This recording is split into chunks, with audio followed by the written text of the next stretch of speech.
오늘은 추수감사주일입니다. 한 해 동안 베풀어 주신 하나님의 그 은혜를 기억하면서 우리가 감사하는 날이죠. 올 한 해를 돌아보면서 여러분들은 얼마나 감사할 일들이 있었습니까? 솔직히 말해서요. 그냥 우리의 상황을 민낯 그대로 바라보면 우리가 정말 무엇이 감사할 수 있을까라는 생각을 해보게 됩니다. 사는 게 참 많이 힘들고 어려웠고요. 세상 돌아가는 것도 좋지 않다가 보니 정말 감사할 것이 없는 것 같을 때가 참으로 많지요. 그런데 또 한편으로 생각해 보면 그래도 그 어려운 가운데서 도와주시고 함께 하신 하나님을 생각하며 또 감사할 일이 많다는 것을 우리가 깨닫게 됩니다. 지난 주간 우리는 특별 새벽 기도의 시간을 통해서 데살로니가 교회가 어떤 교회인지에 대해서 살펴보았습니다. 오늘 우리가 읽은 말씀은 데살로니가 전서의 마지막 부분으로서요. 바울이 데살로니가 교회에 하고 싶은 마지막 당부를 소개하고 있습니다. 바울 입장에서는 이 편지를 마무리하면서요. 하고 싶은 부탁이 참 많이 있었을 겁니다. 특별히 마지막 부분은 꼭 하고 싶은 이 부탁을 기록하기 마련입니다. 그렇다면 오늘 본문에서 바울은 이 데살로니 교회 성도들에게 어떤 부탁을 하면서 이 편지를 마무리하고 있을까요? 바울의 이 마지막 부탁들을 한마디로 표현하자면 바로 감사하라입니다. 이 추수감사절을 맞이하여서 바울의 이 당부를 통해 우리가 어떻게 감사할지를 살펴보면서 함께 은혜 나누기를 소망합니다.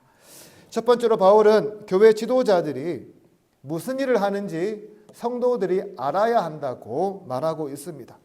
여러분, 교회는 한 사람이 모이는 곳이 아니에요. 예수 그리스도를 구주로 고백하는 많은 사람들이 함께 모여서 예배하는 그런 공동체입니다. 그러니까 이 안에는 체계라는 것이 있고 어떻게 보면 조직이라는 것도 있다고 볼 수가 있습니다. 그래서 우리가 모여서 예배하는 일반 성도들도 있지만 그 성도들을 위해 섬기고 봉사하기 위해 세움을 받은 그런 교회 지도자들도 존재합니다. 오늘 본문에서 바울은 바로 이러한 교회 지도자들의 수고를 기억하고 존중하며 그런 지도자들의 있음을 감사할 것을 요청하고 있습니다. 먼저 12절에 보시면 이렇게 말씀하죠. 형제들아, 우리가 너희에게 구하노니 너희 가운데서 수고하고 주 안에서 너희를 다스리며 권하는 자들을 너희가 알고라고 합니다. 데살로니가 교회 지도자들이 이렇게 말하면서요. 무슨 일을 했는지에 대해 소개하고 있는데 과연 어떤 일을 이들이 감당하고 있었을까요? 첫 번째로 데살로니가 교회 지도자들은 성도들을 위해서 수고하는 일을 감당하고 있었습니다. 여기서 이 수고하다는 말은 열심히 일한 것으로 인해 피곤하거나 지친 상태를 의미합니다. 그렇습니다. 데살로니가 교회 지도자들은 성도들에게 영적이고 육체적인 도움을 주기 위해서 매우 헌신적인 노력을 기울이고 있었다는 거죠.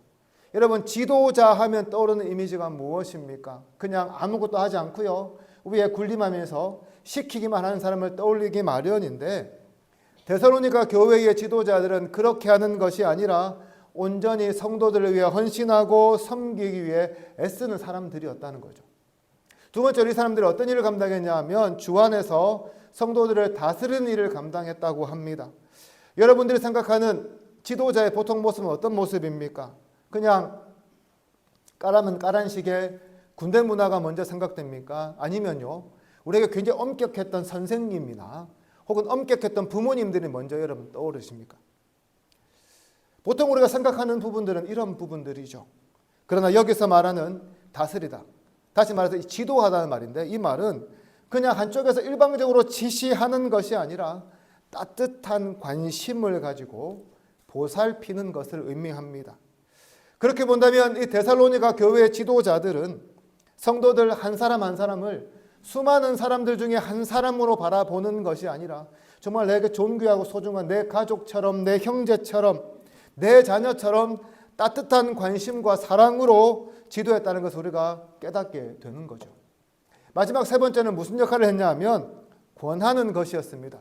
이 권한다는 말은 말 그대로 하면 그냥 훈계하는 것을 의미합니다. 우리가 훈계하면 떠오르는 것이 무엇입니까? 그냥 엄격하게 잣대를 재면서요. 꾸짖고 꾸중하고 이렇게 징계하면서 하는 그런 것들을 생각해 보기 마련이지요. 그러나 오늘 본문에서 훈계하다는 조금 다릅니다. 어떤 의미냐면 그 형제가 잘못한 그 부분들을 먼저 교회 지도자들이 자기 일처럼 생각했다는 거예요. 그리고 그것을 마음에 품고 먼저 기도하면서, 그리고 기도한 후에 그 사람들에게 다가가서 훈계하고 지도했다는 것을 의미합니다. 그렇습니다. 여러분, 교회 지도자들은 그냥 노는 사람들이 아니에요. 군림하는 사람도 아닙니다. 잔소리만 해대면서 꾸중하고 징계하는 사람들도 아니에요. 성도들을 위해서 열심히 수고하고 지도하고 훈계하는 사람들이 바로 교회 지도자라고 오늘 본문은 말씀합니다. 그런데 12절 후반부에서 바울이 뭐라 말씀하냐면요, 이것을 알라고 말씀해요. 여기서 알다라는 말은 그냥 아는 것뿐만 아니라 존중하다는 의미도 담겨 있습니다. 그렇다면 왜 바울은 데살로니가 교회 성도들에게 교회 지도자들이 무슨 일을 하는지 알 것을 요청하고 있을까요? 왜 그 가치를 인정하고 존중하라고 우리에게 말씀할까요? 여러분, 만일 교회 지도자들이요, 정말 진심을 다해서 진실된 마음을 가지고 성도들을 위해서 수고하고 지도하고 그것으로 훈계를 하는데 성도들이 이런 진정성을 알아주지 못하고 비난만 퍼붓는다면 교회 내에서 어떤 일이 벌어지겠습니까? 아마도 서로 간에 가슴 아픈 그런 일들이 벌어지게 될 겁니다. 바로 그 사태를 미연에 방지하기 위해서 바울은 성도들도 교회 지도자들이 무슨 일을 하는지 알 것을 주문하고 있는 거죠. 사랑하는 성도 여러분, 오늘날 교회들마다 왜 많은 아픔들을 겪고 있습니까? 왜 소동하고 분쟁하고 나누어서 싸우고 있습니까? 왜 그 분쟁의 중심엔 항상 목사나 장로와 같은 교회 지도자들이 연루되어 있습니까? 왜 항상 이 사람들이 모든 분쟁의 중심이고 타겟이 되어 있습니까? 많은 경우에요, 교회 지도자들이 무슨 일을 하는지 잘 모르기 때문입니다. 그래서 뭐라 말합니까? 목사가 뭘 하는 것이 있냐? 설교밖에 더 하냐라고 말하죠. 장로가 무슨 일 하는 일 있어? 그냥 교회에서 대표 기도밖에 더 하냐라고 말하는 분들이 있습니다. 이외에도 교회 지도자들이 무슨 일을 하는지 잘 몰라서요, 오해하는 경우들이 참 많다는 것을 보게 됩니다. 여러분, 왜 이런 말들이 들릴까요? 교회 지도자들이 무슨 일을 하는지 잘 확인해 보지 않기 때문이라는 거죠. 그러나 오늘 본문에서 바울은 성도들에게 교회 지도자들이 하는 일들을 잘 알아야 한다고 말씀합니다. 잘 알고요, 잘 이해해야 존중하게 되고요, 더 나아가 교회를 위해서 추진하는 일들을 신뢰하고 받아들일 수 있기 때문에 그렇습니다. 그런데요, 바울은 여기에서요, 한 가지 조건을 더 붙이고 있습니다. 교회 지도자들을 존경하고 알되 어떻게 해요? 사랑 안에서 행하라고 말씀합니다. 오늘날 사람들이 정말 잘하는 것 중에 하나가 뭐냐면 가면을 쓰는 거라고 해요. 어떤 척하는 것을 말합니다. 그래서 아니면서도 그런 척하고 그렇게 생각하면서도 아닌 척합니다. 왜 바울이 사랑 안에서 이 일을 행할까를 요청합니까? 여러분, 사랑 없는 존경은 형식적인 것에 불과합니다. 그런 척, 안 그런 척 할 바에 차라리 안 하는 게 낫다는 거죠. 교회를 다니다 보면요, 교회 지도자들이 여러분 마음에 들지 않을 때가 있습니다. 그래도 지도자들을 존중해야 교회의 질서가 바로 서게 됩니다. 그래서요, 사랑으로 행하는 것이 중요합니다. 마음에 안 드는 사람이라도, 마음에 안 드는 일이라도 사랑하면 신뢰할 수 있고요, 사랑하면 받아들일 수 있기 때문입니다. 사랑하는 성도 여러분, 오늘 본문에서 말하는 교회 지도자들의 역할을 보게 되면 이것은 우리 교회에 있어서는 당회에 해당된다고 볼 수가 있습니다. 여러분 보시기에 우리 교회 당회가 어떤 모습으로 여러분에게 비춰지는지 사실 저는 잘 모르겠습니다. 물론 여러분 생각하기에 모든 것이 다 마음에 들지는 않을 겁니다. 그럼에도 불구하고 당회가 결정하고 추진하는 것들은 열심히 수고하고 여러분들을 잘 지도하기 위해 고민에 고민을 거듭하여 결정한 것임을 여러분들이 기억하셨으면 좋겠습니다. 그래서요, 여러분들이요, 교회 다윗에서 하는 일들을 넓은 마음으로 이해하고 수용했으면 정말 감사하겠습니다. 더 나아가 이 추수감사절을 맞이하여 부끄럽지만 저와 우리 장로님이 지도자로 있음에 여러분 감사하셨으면 좋겠습니다. 이제 연말이 다가옵니다. 내년에 계획을 세우면서요, 여러 가지 변화를 조금씩 더 추진해 보려고 합니다. 그 모든 일들이 여러분 모두의 마음에 다 들지는 않을 거고요. 여러분 모두의 마음을 흡족하게 하지는 않을 겁니다. 불편한 것도 있을 거고 낯선 것도 있을 거예요.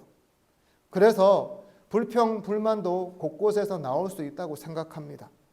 그런 분들에게는 이 자리를 빌어서 제가 먼저요, 정말 죄송하다고 말씀드리고 싶습니다. 그러나 우리가 이것 하나만은 기억했으면 좋겠습니다. 이러한 결정들이 그냥 아무렇게나 나온 것은 아니라는 것입니다. 그래서요, 여러분들이 혹시 마음에 들지 않더라도 일단 사랑함으로 여러분 수용해 주셨으면 좋겠습니다. 이를 통해서 우리 교회가 성도들과 지도자들 간의 갈등이 아니라 더 사랑하고 더 하나가 되어서 더 아름다운 주님의 교회를 만들어 가기를 주님의 이름으로 축복합니다. 두 번째로 오늘 본문은 우리에게 범사에 감사한다고 말씀합니다. 오늘 본문 18절에 보시면 범사에 감사하라고 말씀하지요. 여러분, 범사가 무슨 말입니까? 제가 오늘 아침에 주일학교 학생들한테 물어보니까 이 범사란 말을 아는 친구들이 한 명도 없더라고요. 이 한자어라서 그런지 요즘 어린 아이들은 이해하기 참 어려운 것 같습니다. 여러분, 범사가 무슨 말입니까? 모든 일을 말해요. 그러니까 이 말은 우리 가운데 기쁘고 좋은 일만 있을 때만 감사하라는 말씀이 아니라 모든 상황 가운데서 우리가 감사해야 한다는 그런 뜻입니다. 어떻습니까, 여러분? 그런데 이것이요, 가능합니까? 여러분 막 화가 났어요. 화가 나서 미칠 지경이에요. 여러분 감사할 수 있습니까? 여러분 너무 슬픈 일을 당했어요. 너무나 애통해요. 여러분 그런데 감사할 수 있습니까? 여러분 어떤 일에 실패했어요. 좌절했어요. 정말 속이 너무 쓰라려서 죽을 것 같은데 여러분 거기서 감사가 나올 수 있습니까? 말도 안 되는 소리지 않습니까? 이러한 기분이 안 좋은 가운데서 누가 여러분을 가서 이렇게 이야기를 하는 거예요. 야, 그래도 감사해야지. 누가 그렇게 말하면 여러분 어떻게 반응하시겠습니까? 그냥 욕을 한 바가지쯤 해보고 싶지 않겠습니까? 분위기 파악 못한다고요. 좀 저리 가라고 핀잔도 좀 주고 싶지 않겠습니까? 그런데요, 오늘 본문에서 말하는 그 감사가 바로 이런 감사예요. 어떤 감사요? 야, 그래도 감사해라는 거예요. 그렇습니다, 여러분. 범사에 감사하라는 말을 통해 오늘 본문은 우리에게요, 어떤 형편과 어떤 상황에 있든지 그래도 감사하라고 우리에게 당부하고 있습니다. 왜 이렇게 말씀할까요? 이것이 불가능이 아니라 가능하기 때문에 이렇게 말씀합니다. 우리가 잘 아는 손영원 목사님 어떤 일을 겪었죠? 그분도 순교했지만 그분이 순교하기 전에 두 아들이 먼저 순교했어요. 언제요? 여순 사태 때 좌익 쪽에 있는 청년에게 살해를 당했습니다. 그 소식을 들은 손영원 목사님 반응이 뭔지 아십니까? 감사였어요. 그런데 한 개로 감사하지 않고요, 무려 10가지로 감사하는데 이렇게 감사했습니다. 첫째, 나 같은 죄인의 혈통에서 순교의 자식들이 나오게 하셔서 감사합니다. 둘째, 허다한 많은 성도들 중에 어찌 이런 보배들을 주께서 하필 내게 맡겨주셨는지 그 점 또한 주님 감사합니다. 셋째, 삼남 삼녀 중에서도 가장 아름다운 두 아들 장자와 차자를 바치게 해주셔서 하나님 감사합니다. 넷째, 한 아들의 순교도 귀하다 하거늘 하물며 두 아들의 순교일이요 하나님 감사합니다. 다섯째, 예수 믿다가 누워 죽는 것도 큰 복이라 하거늘 전도하다 총살 순교 당함이리요 하나님 감사합니다. 여섯째, 미국 유학 가려고 준비했던 내 아들 미국보다 더 좋은 천국에 갔으니 내 마음이 안심되어 하나님 감사합니다. 일곱째, 나의 두 아들을 총살한 원수를 회개시켜 내 아들 삼고자 하는 사랑의 마음을 주신 하나님 감사합니다. 여덟째, 내 두 아들의 순교로 말미암아 무수한 천국의 아들들이 생길 것이 믿어지니 우리 하나님 감사합니다. 아홉째, 이 같은 역경 속에서도 이상 8가지 진리와 하나님 사랑을 찾는 기쁜 마음, 여유 있는 믿음 주신 우리 주 예수 그리스도께 감사합니다. 10번째, 이런 과분한 축복을 누리게 되는 것에 감사합니다. 저는요, 이 감사를 보면서 이 감사가 우리 모두에게 동일하게 해당되는 일이라고 생각하지는 않습니다.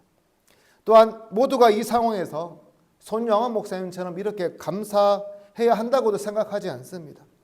세상 어느 부모가요, 자식의 원통한 죽음 앞에서 이렇게 감사할 수 있겠습니까? 오히려 통곡하고 슬퍼하는 것이 더 당연하죠. 중요한 것은 손 목사님의 이러한 감사처럼 우리도 모든 순간에 감사할 수 있는 그런 마음이 필요하다는 것입니다. 오늘날 우리가 왜 여러분 범사에 감사하지 못할까요?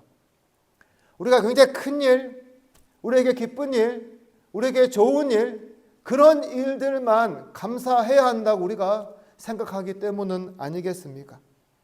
그래 우리가 반대로 좀 생각해 보는 건 어떨까요? 범사에 감사하라는 말을요, 소소한 일에도 감사하라라고 생각해 보는 거예요. 그래서 하루를 돌아보면서 오늘 있었던 작은 일을 떠올려 보고 기록해 보는 것은 어떻겠습니까? 아마도 우리의 삶이 지금과는 다른 감사로 충만해지지 않을까요? 어떤 사람은 여러분 수중에 1,000만 원이 있어도 1,000만 원 밖에 없다고 감사하지 못합니다. 그래서 어떤 사람은 내 수중에 1,000만 원씩이나 있음을 감사합니다. 어떤 사람은 자기의 키가 작고 뚱뚱하고 못생겼다고 자기 외모를 비하하며 감사하지 못하지만, 어떤 사람은 자기를 바라보며 볼 수 있고 숨을 쉴 수 있고 말을 할 수 있고 먹을 수 있다는 것에 감사합니다. 어떤 사람은 내가 나이가 많아서 연약해서 아무것도 할 수 없다고 감사하지 못하지만, 어떤 사람은 내가 나이가 들어도 이만큼 움직일 수 있고 행동할 수 있다는 것에 감사합니다. 어떤 사람은 내가 반에서 2등밖에 못한다고 맨날 불만을 표출하지만, 어떤 사람은 매일 2등이나 할 수 있다는 것에 감사할 수 있다는 거예요. 이외에도 우리가 여러 가지 일들을 생각해 볼 수 있습니다. 그렇습니다, 여러분. 감사하는 것만큼 상대적인 것이 없습니다. 나의 욕심을 내려놓으면, 감사의 조건의 크기를 우리가 포기하게 되면 우리는 더 감사한 삶을 살아갈 수 있다는 것입니다. 사랑하는 성도 여러분, 데살로니가 교회는 감사할 것이 많은 교회가 아니었어요. 데살로니가 교회는 핍박받는 교회였습니다. 거짓 교사들의 유혹이 끊이지 않는 교회였습니다. 성적인 타락이 너무나 극심해서 그 유혹도 끊임없이 밀려오는 그런 교회였습니다. 여러분, 이런 상황에서요, 무슨 감사가 나오겠습니까? 우리의 기준으로 보면 감사할 것 자체가 없는 교회가 데살로니가 교회였다는 거예요. 여러분, 바울은 어떻습니까? 바울이 예수 믿으면 행복했을까요? 아니에요. 인생이 완전 바뀌어서요, 고난의 길을 걸었어요. 복음 전한 것 때문에 매를 수도 없이 맞았어요. 감옥에 갇혔습니다. 돌에 맞아 죽을 뻔했어요. 배는 파산했습니다. 폭동 때문에 도망쳐야 했고요.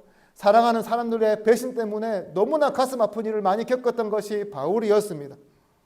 어쩌면 회심 후의 바울의 모습은 이게 전부예요. 그럼에도 불구하고 바울이 우리에게 뭐라 말합니까? 범사에 감사하라고 말합니다. 사랑하는 성도 여러분, 조건을 바라보면 우리가 감사할 일이 없습니다. 남과 비교해보면 감사할 게 없어요. 그러나 우리가 작은 것 하나에도 감사하기 시작하면 우리는 모든 것에 감사할 수 있습니다. 더 나아가 어떤 고난과 핍박의 상황에서도 우리와 함께 계신 주님을 생각하면 우리는 더 감사할 수 있게 됩니다. 그러므로 사랑하는 성도 여러분, 어떤 형편에서도 여러분 감사하시기를 바랍니다. 나의 꿈이 이루어졌다고, 나의 큰 소망이 이루어졌다고, 나의 자식들이 잘 됐다고, 나에게 막 좋은 일만 벌어진다고만 감사하는 것이 아니라요, 내가 실패해도, 내가 좌절해도, 내 건강이 나빠져도 사업에 실패해도 여러 가지 두려운 상황에 직면해도 여러분 감사하시기를 바랍니다. 전에도 제가 말씀드린 것 같은데요. 제가 중국에 있을 때에 함께 주일학교 사회 가던 안수 집사님 한 분이 계셨습니다. 이분이 정말 똑똑하시고 교회 사역도 너무나 잘하셨어요. 그런데 문제가 뭐냐 하면 이분이 굉장히 엄격하신 분이었습니다. 그래서 어느 정도였냐면 자기의 큰아들이 교회에서 떠들었다고 학교를 일주일 안 보내는 사람이었어요. 자기 딸에게는 너무 엄격해서요. 딸들이고 아들이고 함부로 말도 못 붙이는 그런 분이셨어요. 근데 이분이 사업에 부도가 났어요. 아내 되시는 분은 비행기표만 끊고 살 짓도 없이 한국으로 가야 된다고 막 울고 막 그렇게 했어요. 결국 그분 어쩔 수 없어서 막내 아들 손잡고 집도 없이 한국으로 돌아왔습니다. 그분 사업이 부도났지 않습니까? 어떻게 하겠습니까? 빚을 갚아야죠. 그래서 취직해서 열심히 일했습니다. 그리고 남아있는 딸 하나를 자기가 보살피기 시작했어요. 이분이 그런데 사업에 부도나고 나서 엄청 바뀌는 겁니다. 그렇게 냉정하고 눈을 보면 그렇게 무섭던 사람이 눈빛이 너무 따뜻해지는 거예요. 마음도 너무 넓어지는 겁니다. 그리고 나중에 제가 떠나올 때쯤 돼서 그분이 저한테 이렇게 말씀해 주셨어요. 그때 이제 강도사니까요. 강도사님, 오히려 저에게 사업의 부도가 가정을 회복시키고 제 삶을 회복시켜 주는데 도움을 주어서 참 감사하다는 고백이었습니다. 어느 사람이 사업의 부도를 기뻐하겠습니까? 그러나 이분은 사업의 부도를 통해서 또 다른 것을 얻어서 감사하다는 고백을 저한테 해주었습니다. 그래서 여러분, 감사는 때와 장소와 환경을 가리지 않습니다. 우리 안에 감사할 마음만 있다면 우리는 언제든지 감사할 수 있습니다. 그러므로 사랑하는 성도 여러분, 범사에 감사하시기 바랍니다. 여러분 가운데 일어나는 모든 일에요, 감사의 제목이 무엇이 될지 여러분 생각해 보시기를 바랍니다. 여러분의 삶이 달라지고 여러분의 인생이 달라지면서 더욱 하나님께 감사할 일들이 풍성하게 될 줄로 믿습니다. 마지막 세 번째로는 기도해야 합니다. 목사가 된 이후에 저에게 기도하는 분들이 참 많이 계십니다.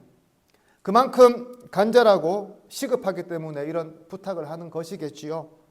그러나 기도를 부탁하면서도 자신은 기도하지 않으면 어떻게 될까요? 그만큼 사실은 염치 없는 일도 없는 거죠. 오늘 본문 23절에서 바울은 데살로니가 교회 성도들의 거룩함을 위해 간절히 기도합니다. 그것도 현재의 거룩함뿐만 아니라 주님의 재림 때까지 흠없는 성도로 살아가도록 기도합니다. 그리고 나서 자신과 동역자들의 전도 사역을 위해 기도를 부탁하고 있어요. 이렇게 데살로니가 교회 성도들을 서로를 위해 함께 기도하는 동력의 자리로 초청하고 있습니다. 오늘 우리 교회는 어떤 모습입니까? 이러한 기도의 교제가 우리 교회 가운데 있습니까?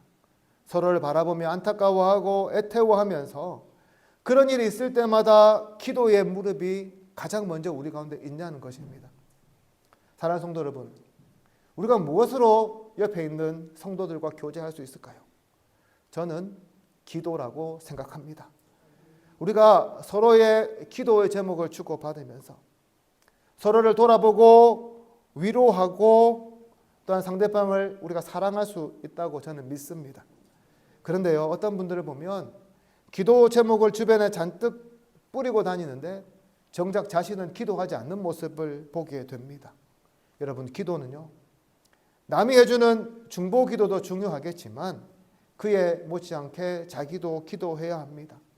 나의 기도에 무릎이 없는데 무슨 염치로 남의 기도의 응답만 우리가 바라겠습니까? 사랑하는 성도 여러분, 저는 우리 교회가 범사에 감사하지만 서로 기도할 수 있음에 감사하는 교회가 되기를 소망합니다. 우리가 힘든 영혼들을 위해서 물질로도 도와야 하고 또한 우리가 정서적으로 도움을 줄 수 있어야 합니다. 그러나 이 모든 것 위에 뭐요? 기도로 동력할 수 있어야 한다는 거죠. 간혹가다 이런 분들이 있어요. 내가 목사인데, 내가 장로인데, 내가 권사인데, 내가 믿은 연수가 얼마인데 믿지도 얼마 되지 않는 그런 사람들에게 기도를 부탁하겠느냐라는 사람들이요. 하지만 오늘 본문 25절을 보십시오. 바울이 이렇게 말합니다. 형제들아 우리를 위해서 기도하라. 여러분, 사도 바울이 데살로니가에서 얼마나 전도한 줄 아십니까? 한 달도 전도하지 못했습니다. 그러니까 그의 눈으로 보면 이 데살로니가 교회 성도들은 다 초신자예요. 믿음이 부족한 사람일 수밖에 없습니다. 그럼에도 불구하고 바울이 어떻게 합니까? 그들에게요, 기도를 요청하고 있습니다. 이것이 무엇을 보여줍니까? 기도는 사도라고, 목사라고, 중직자라고 더 잘하는 것이 아니라, 또한 초신자라고 못하는 것이 아니라는 겁니다. 더 나아가 교회는 맡은 직분에 상관없이 서로 기도 제목을 주고받는, 그렇게 기도할 수 있는 공동체가 되어야 한다는 거죠. 다시 말해서 어떻게 해요? 교회는 다른 게 아니에요. 뭐요? 기도 안에서 하나됨을 추구해야 하는 그런 공동체라는 겁니다. 참 안타까운 것은 시급하게 기도가 필요함에도 불구하고 오늘날 많은 성도들이 목사에게만 살짝 이야기하고요, 다른 성도들에게는 공개하지 않기를 바랄 때가 참으로 많다는 거예요. 여러분, 왜 그럴까요? 솔직히 다른 성도들에게도 기도를 부탁하고 싶어요. 왜 못할까요? 혹시라도 이 일을 다른 사람들에게 떠들고 다니며 소문낼까 봐 염려하기 때문에 말하지 못하거든요. 실제로 교회들마다 이런 일들이 굉장히 많았고요, 지금도 많기 때문에 이제는 이런 일들이요, 굉장히 상식처럼 자리 잡고 있는 아픈 현실을 우리가 보게 됩니다. 제가 대학교 1학년 때에 선교단체에서 활동했습니다. 예수전도단이라는 그 단체였는데, 그 단체는 여름 때마다 여름에 전도 여행이라는 걸 갔어요. 제가 1학년 때로 기억하기로는 어디로 갔냐 하면 청주와 청원 지방에 가서 거기 있는 개척교회 사역 도와주고, 전도하는 거 도와주고, 주일학교 사역 도와주고 했던, 농사일도 도와주면서 그런 도움을 주었던 것이 기억이 납니다. 그렇게 사역이 끝마쳐질 즈음에 그때 우리 이제 단체의 지도자들이죠, 리더들이 갑자기 모두 다 모이라고 했어요. 그리고 교회 옥상에 올라가서 다 같이 둘러앉은 다음에 우리 여기서 QQ 하자라고 말했어요. QQ가 뭐냐면 Quakers Question이라 해가지고 퀘이커 교도들이 자기들 모임에 받아들일 때 했던 질문이 몇 가지가 있거든요. 그 중에 2가지만 뽑아서 서로 질문을 했는데 뭐냐 하면, 지금까지 인생을 살아오면서 가장 기뻤던 일, 지금까지 살아오면서 내 삶에 가장 슬펐던 일을 우리가 서로 나누자는 거였습니다. 그런데 전제 조건이 하나 있었어요. 여기서 나눈 것들은 절대 밖에 가서 발설하면 안 된다는 거였습니다. 그렇게 서로의 아픔과 기쁨을 공유하고 기도하면서 그 순간 우리가 얼마나 따뜻한 하나님의 사랑을 나누었는지 지금도 기억에 선하게 남아 있습니다. 그렇습니다, 여러분. 교회가 기도를 통해서 정말 교제하기를 원한다면, 서로를 위해서 기도할 수 있는 공동체로 바로 서기 원한다면 가장 먼저 해야 될 게 뭐라고요? 우리의 입을 조심해야 돼요.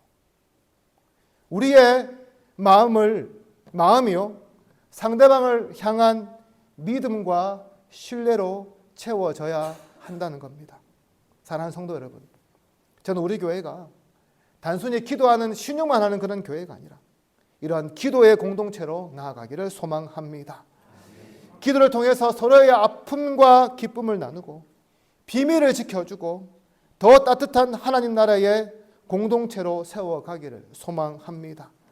함께 기도함을 통해서 우리가요, 감사가 흘러나오고, 우리가 기도해서 응답받음을 통해서 감사가 흘러나오고, 위로하고 함께 기뻐함으로 더 많은 감사가 흘러나오는 그런 교회가 되기를 소망합니다. 그렇습니다. 우리는 이런 교회를 세워가야 합니다. 교회 지도자들을 존중하고 사랑하고 감사함으로 아름다운 질서를 만들어가는 교회, 기쁠 때나 슬플 때나 상관없이 언제나 감사하는 교회, 기도의 교제가 풍성하여 감사하는 교회. 오늘 이 시간 우리가 이런 교회를 세워가기로 여러분 결단하지 않으시겠습니까? 참으로 복된 이 추수감사절을 맞이하여 우리가 이런 교회를 세워가기로 결정함을 통해서 더 풍성한 감사의 은혜가 저와 여러분 그리고 우리 지세포 제일교회에 넘치기를 주님으로 축복합니다. 이 시간 우리 찬양하면서 다시 말씀드리도록 하겠습니다.